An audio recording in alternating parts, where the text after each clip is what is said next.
Hello நண்பா நண்பீஸ், AK sir நடிச்சு release ஆயிருக்க விடாமுயற்சி படத்தோட ரிவ்யூ தான் இந்த வீடியோவில் பார்க்க போகிறோம்.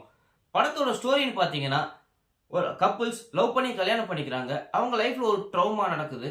அதுக்கப்புறம் அவங்க கிட்ட இருக்க பாண்டிங் கொஞ்சம் கொஞ்சமாக குறைய வருது. இப்படியே ஒரு 12 வருஷம் போக அந்த ஒய்ஃப் டைவோர்ஸ் பண்ணலாம்னு முடிவு பண்ணுறாங்க. அதனால அந்த டிவோர்ஸ் ஆகுற வரைக்கும் அவங்க அம்மா வீட்டில் இருக்கலாம்னு நினைக்கிறாங்க. அதை அவங்க ஹஸ்பண்ட் சொன்னதும், சரி நானே உன்னை கொண்டு போய் ட்ராப் பண்ணுறேன் அப்படின்னு கார் எடுக்கிறாரு. அப்படி கார் எடுத்து போகும்போது அந்த ஒய்ஃப் ஒரு ப்ராப்ளம்ல மாட்டிக்கிறாங்க. அந்த ப்ராப்ளத்துலேருந்து ஹஸ்பண்ட் ஒய்ஃபை காப்பாற்றுறாரா இல்லையா, இதுக்கு நடுவில் நடக்கிற love, action, drama, twist, suspense, அப்புறம் ஹஸ்பண்ட் ஒய்ஃபை காப்பாற்றுறதுக்காக எடுக்கிற ஒவ்வொரு முயற்சியும் தான் இந்த விடாமுயற்சி.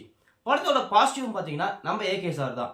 ரொம்ப நாளைக்கு அப்புறம் ஏகே சாரோட ஆக்டிங்க்கு செம தீனி போட்டிருக்க படமாக தான் இருக்குது. ஒவ்வொரு எமோஷனும் அவர் செமையாக பண்ணியிருக்காரு. அதுக்கப்புறம் ரெஜினா கசாண்ட்ரா, அவங்களோட அந்த வில்லத்தனம், அந்த ஆட்டிடியூட் வேற லெவல். அதுக்கப்புறம் நம்ம அர்ஜுன் சார், அவரும் சொல்லலாம் வேற மாதிரி பண்ணியிருக்காரு.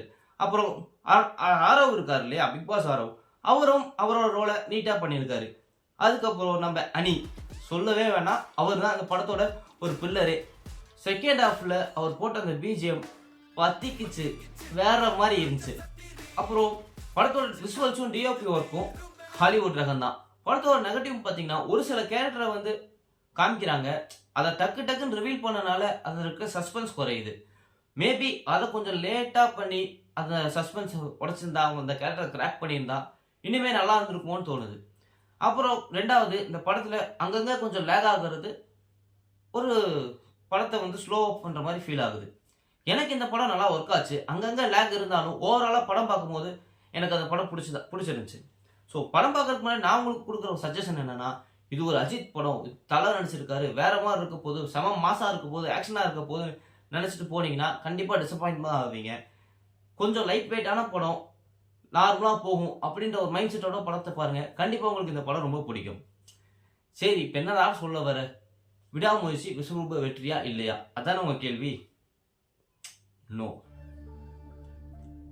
S, no. ஆமாங்க, படம் ஏதோ ஒன்று மிஸ் ஆகுது. என்ன மிஸ் ஆகுதுன்னு தெரியல, ஏதோ ஒன்று மிஸ் ஆகுது. அதனால படம் விஸ்வரூப வெற்றியா அப்படின்னு என்னால் சொல்ல முடியல. பட் கண்டிப்பாக இது ஒரு வெற்றி படம் தான். இந்த ரிவ்யூ உங்களுக்கு பிடிச்சிருந்தா லைக் பண்ணுங்க, ஷேர் பண்ணுங்க, மறக்காம நம்ம சேனலை சப்ஸ்கிரைப் பண்ணிடுங்க. அடுத்த வீடியோவில் உங்களை சந்திக்கிறேன். அது வரைக்கும் டாடா பாய் பாய் சொல்லிக்கிறது நான் உங்க பாலான். இது நம்ம ஃபன்சோன் என்டர்டைன்மெண்ட் மீடியா. பாய்.